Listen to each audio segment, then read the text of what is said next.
et bienvenue à tous. Nous sommes en direct du rond-point de Castor entre Antibes et Sophia Antipolis.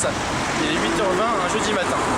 Alors 45 minutes pour faire 10 km, ces chiffres font peur, c'est pourtant une réalité. Le trajet Antibes-Sophia Antipolis est aujourd'hui un vrai calvaire pour ceux qui prennent la voiture et travaillent à la technopole européenne. Embouteillage, stress, retard, pollution, matin, midi et soir, il devient très désagréable de se déplacer. À cela s'ajoutent des frais d'essence, une perte de temps importante. Alors aujourd'hui, la mobilité individuelle est encore trop forte. Nous sommes 6 sur le schéma à avoir choisi comme thème le covoiturage en entreprise. Alors dans quelle mesure peut-on allier covoiturage et politique de management au sein d'une entreprise? C'est la question qu'on s'est posée aujourd'hui.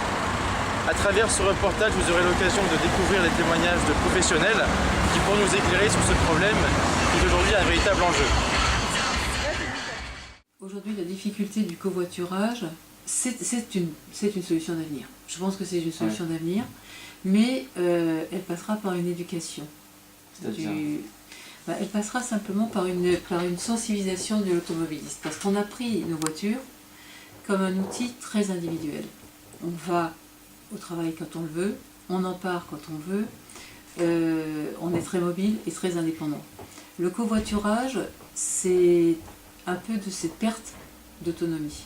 Vraiment, il y a des institutionnels qui devront s'emparer des problèmes et créer, je pense, une espèce de bourse du covoiturage pour qu'on arrive à pas forcément venir avec la même personne le matin et repartir avec la même le soir, pour garder une forme de flexibilité.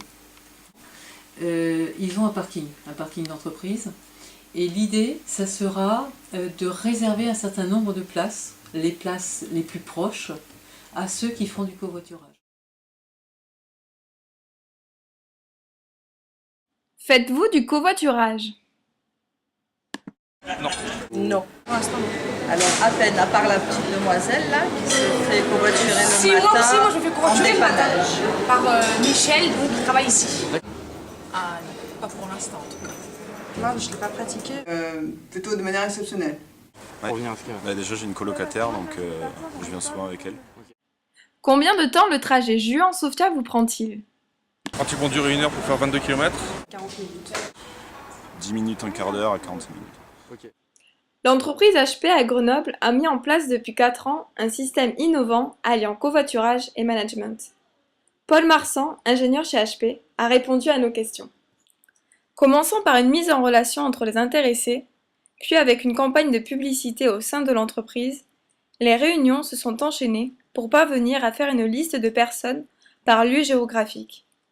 Le covoiturage chez HP commençait à prendre forme. Grâce à un fichier de préinscription, les employés se positionnent chaque jour en tant que conducteurs ou passagers. Un système de points a été mis en place pour que tous les intéressés soient autant passagers que chauffeurs. Ce sont des bénévoles de chez HP qui s'occupent du projet. L'entreprise, elle, incite tous ses employés à utiliser ce système, notamment par des envois de mails. Efficacité, meilleur rythme de travail, amélioration des relations entre les employés, bénéfique pour l'environnement, sont les principaux avantages ressentis par les participants et surtout par l'entreprise HP elle-même. Si chaque entreprise de Sophia Antipolis insérait comme l'entreprise HP le covoiturage dans sa politique de management, le trajet Juan-les-Pins-Sophia Antipolis serait plus rapide, moins polluant, plus agréable et moins cher. Et bien notre reportage touche maintenant à sa fin. J'espère qu'il vous a été enrichissant pour vous. Nous tenons à remercier tous les participants au tournage ainsi que toute l'équipe qui a été à l'œuvre de ce projet. Quant à moi, je me suis mis au covoiturage. Donc sur ces belles paroles, je vous laisse.